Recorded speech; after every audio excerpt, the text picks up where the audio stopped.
Welcome back to my channel super learning. Students, यदि आप 12th English का paper देने जा रहे हैं, कंपलसरी इंग्लिश का, तो मैं आपके सामने ये जो वीडियो लेकर के आ रहा हूँ ये आपके लिए बहुत ही महत्वपूर्ण होने वाली है। हम एक बहुत ही महत्वपूर्ण टॉपिक जो है पोइट्री का वो यहाँ पर पढ़ने जा रहे हैं। स्टूडेंट्स, पोइट्री का पोर्शन हमारे लिए बहुत महत्वपूर्ण होता है। ये राजस्थान बोर्ड में 10 अंकों का होता है, जिसमें हमारे यहाँ पर हमारे सिलेबस में 5 जो पॉइंट्स हैं वो यहाँ पर दी गई है। देखा जाए तो ये बहुत ही एक महत्वपूर्ण टॉपिक है, हम बहुत कम समय में इनको तैयार कर सकते हैं। तो आज मैं आपके सामने लेकर आया हूं द नोबल नेचर नाम की पोइम, जिसको लिखा है बेन जॉनसन ने। जी हाँ, इसके जो पोइट है वो बेन जॉनसन है, और हम बहुत अच्छे तरीके से इस पोइम को कंप्लीट करेंगे, और ताकि हम अपने बोर्ड एग्जाम्स में अच्छे मार्क्स जो है वो सिक्योर कर सके। तो आइए स्टूडेंट्स, हम स्टार्ट करते हैं हमारा आज का वीडियो, जिसका हेडिंग है the Nobel nature.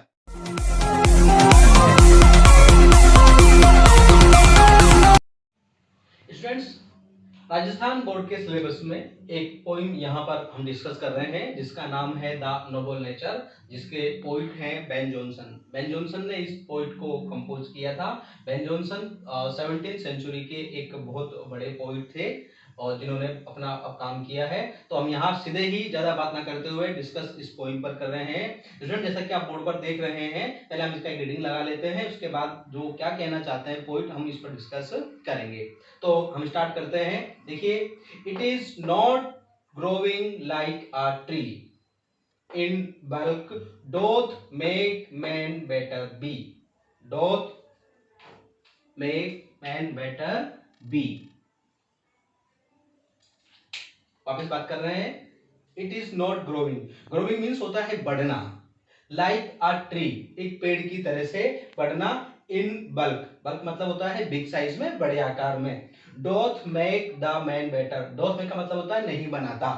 Make man better मतलब व्यक्ति को अच्छा बनाना, महान बनाना। तो बेन जॉनसन जो है यहाँ इस इन पंक्तियों के माध्यम से ये कहना चाहते हैं कि एक पेड़ की तरह से बड़े आकार में बड़े होने से कोई भी व्यक्ति जो है वो महान या बड़ा नहीं बन जाता है। आगे हम बात करते हैं।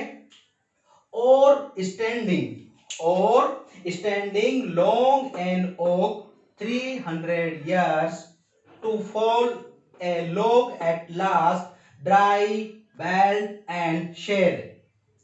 आगे वो कहते हैं और या स्टैंडिंग लॉन्ग, स्टैंडिंग माने खड़ा होना, लॉन्ग मतलब लंबे समय तक के लिए। स्टैंडिंग लॉन्ग एंड ओक, एक ओक की भांति लंबे समय तक, एक लंबा जो लाइफ स्पैन है उसको जीना। 300 years कि जो ओक, जो बलूत का पेड़ होता है, ओक का जो पेड़ होता है वो 300 सालों तक मतलब खड़ा रहता है।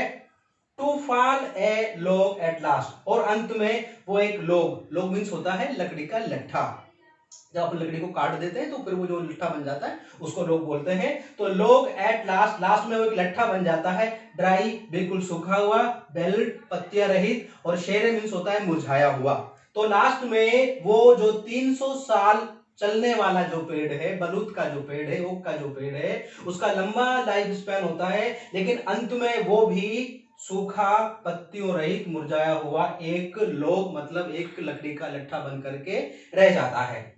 आगे वो कहते हैं a lily of a day, a lily of a day is fairer far in May. मतलब वो कहते हैं कि लिली, लिली एक फूल होता है, टाइप ऑफ फ्लावर, फूल का प्रकार है, कुमुदनी का फूल कहते हैं। तो वो कहते हैं कि उसका जो जीवन है एक दिन का होता है, ए डे, एक दिन का जीवन होता है। इज फेरियर फार इन मे, और वो कहते हैं कि वो जो है मई के महीने में वो बहुत ही फेरियर हो जाता है, बहुत ही वो अच्छा, बहुत ही मतलब ब्यूटीफुल हो जाता है, खूबसूरत हो जाता है। although it falls or die that night, वो ये भी कहते हैं although it falls कि वो फाल, फाल माने गिर जाना, फाल माने गिर जाना, और या डाई, डाई माने फिनिश हो जाना, खत्म हो जाना, मर जाना, कि वो जो कुमुदनी का फूल है, लिली का जो फूल है, वो या तो गिर जाता है या मर जाता है दैट नाइट, उसी रात्रि को। मतलब दिन में वो जो फूल है वो खिल रहा होता है, लोगों को अच्छा अच्छा सा वो फीलिंग दे रहा होता है, खुशबू दे रहा होता है, जॉय दे रहा होता है, लेकिन रात को ही वो गिर जाता है, या वो खत्म हो जाता है, या वो मर जाता है। आगे, इट वाज अ प्लांट और अ फ्लावर ऑफ लाइफ।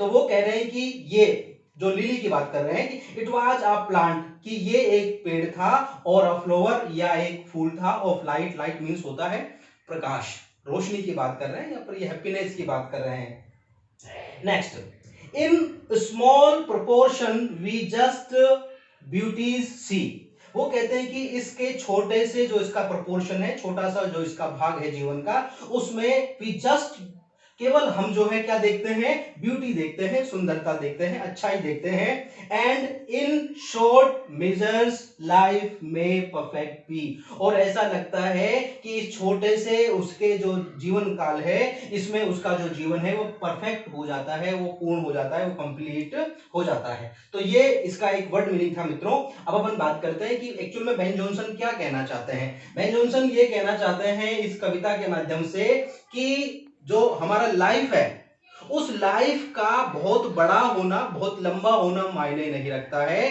बल्कि जीवन भले ही चाहे छोटा हो, लेकिन हमारा जो जीवन है वो अच्छे कार्यों से, जो नोबल डीड्स होती हैं, जो गुड डीड्स होती है, उनसे भरा हुआ होना चाहिए। हेरोइक डीड्स जो होती है उनसे भरा हुआ होना चाहिए। मतलब कि जीवन भले ही छोटा हो पर उसका कोई मीनिंग होना चाहिए, कोई उसका सार होना चाहिए। इस प्रकार का लाइफ की वो यहाँ पर बात करते हैं। और जो बड़ा जीवन है, जिस प्रकार से उन्होंने कंपैरिजन किया है लिली, और यहाँ पर जो कंपैरिजन किया है उन्होंने ओक ट्री का, कि ओक ट्री का जो लाइफ है वो 300 साल होता है, लेकिन वहां पर कोई किसी प्रकार का कोई फ्रूट नहीं आता है, किसी प्रकार की कोई लोगों को मतलब कहना चाहिए कि छाई नहीं मिलती है, कोई जॉय नहीं मिलता है, वो कोई ब्यूटी नहीं देता है। और जो लिली का जो फूल है, जो कुमुदनी का जो फूल है, वो बहुत ही छोटे से अपने लाइफ स्पान में वो तमाम प्रकार की जो खुशियां हैं, जो सुंदरता है, वो लोगों के साथ में दे देता है। तो इस कविता में बेन जॉनसन यहाँ पर हम सबको यही मैसेज देना चाहता है कि जीवन का बड़ा या लंबा होना ज्यादा महत्वपूर्ण नहीं है, बल्कि छोटे से जीवन में ही हम जो अच्छे अच्छे कार्य कर सकें, हम अपने जीवन को सार्थक बना सके, हम कुछ अच्छी बातें, कुछ लोगों का भला कर सके, लोगों की सेवा कर सके,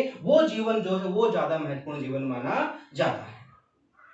तो स्टूडेंट्स, बेन जॉनसन यहाँ पर जो कहना चाहता है वो ये बात कहना चाहता है कि जो जीवन है उसका मापन आयु से नहीं होता है, या आयु से नहीं होना चाहिए, बल्कि जीवन का मापन उपलब्धियों से और अच्छे कार्यों से होना चाहिए। क्योंकि उपलब्धियां और जो श्रेष्ठ कार्य हैं, जो अच्छे कार्य हैं, वो शाश्वत होते हैं, वो लंबे समय तक चलते हैं, उनके कारण व्यक्तियों को लंबे समय तक याद किया जाता है। जैसे हमारे कई महापुरुष हुए हैं जिनका लाइफ स्पान, उनका जो जीवन काल बहुत छोटा रहा है, लेकिन वो आज भी बहुत महान है, ठीक है ना। तो यहाँ पर जो नेचर है, जो प्रकृति है, प्रकृति के दो एग्जांपल्स के माध्यम से बेन जॉनसन अपनी बात को जस्टिफाई करना चाहता है, क्लियर करना चाहता है। एग्जांपल के रूप में आपने एक तो ओक लिया है, बलूत जिसको अपन कहते हैं, बलूत का पेड़ होता है, और एक आपने जो लिया है वो लिली लिया है, जो कुमुदनी की जहां पर जो बात है, जो ओक है उसका लाइफ स्पान जो है, उसका जो जीवन काल है वो 300 साल का होता है, और जो कुमुदनी है, जो लिली है, उसका लाइफ स्पान, उसका जो जीवन काल है वो एक दिन का होता है। लेकिन एक दिन में ही ये लोगों को सच्ची सुंदरता के दर्शन करा जाता है, उनको सच्ची जो अच्छाइयां हैं, जो सुंदरताएं हैं वो दिखा जाता है, लोगों को जॉय देता है, आनंद देता है, ठीक है ना। और ये 300 साल रहने के बाद भी लास्ट में ये क्या बन जाता है, एक लोक बन जाता है, एक लट्ठा बन जाता है, जिसमें ना पत्तियां होती है ना, और ये पूरी तरह मुरझाया हुआ होता है। ये यहाँ पर इस कविता के माध्यम से कहना चाहते हैं। अब इसके बाद में स्टूडेंट्स हम डिस्कस करेंगे कुछ क्वेश्चंस वगैरह पर, जो यहाँ पर जो क्वेश्चंस वगैरह बनते हैं। तो एक तो एक्सट्रैक्ट आता है, जैसे मान लीजिए ये 4 पंक्तियां आ जाती हैं, और इनमें से एक क्वेश्चन 1 नंबर का, एक क्वेश्चन 1 नंबर का, एक क्वेश्चन 2 नंबर का, इस प्रकार के क्वेश्चंस जो है यहाँ पर पूछे जाते हैं। तो स्टूडेंट्स, अब हम बात करते हैं कि परीक्षा की दृष्टि से ये किस प्रकार से महत्वपूर्ण है।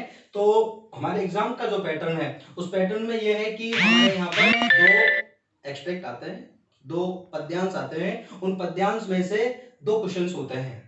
क्वेश्चन नंबर जो 16 और 17 है वो यहाँ से आता है। तो जैसे यहाँ पर वो 4-5 पंक्तियां पोइम की दे देता है, और उनसे फिर क्वेश्चन पूछता है, ठीक है। तो यहाँ पर अपन ये 2 नंबर का क्वेश्चन होता है, 2 का होता है, तो कुल ये 4 नंबर के पद्यांश आते हैं। और 3 क्वेश्चन जो होते हैं वो आपसे मतलब जैसे जो क्वेश्चन आंसर फॉर्म होती है उसमें वो हमसे वहां पर बात करते हैं। तो क्या क्या इसमें क्वेश्चन बन सकते हैं, इन पर भी हम लोग चर्चा करेंगे। अभी फिलहाल की इस वीडियो में हम इतनी ही बात रखते हैं। इसके क्वेश्चंस को सोल्व कराने का जो काम है वो अपना अगले वीडियो में करेंगे।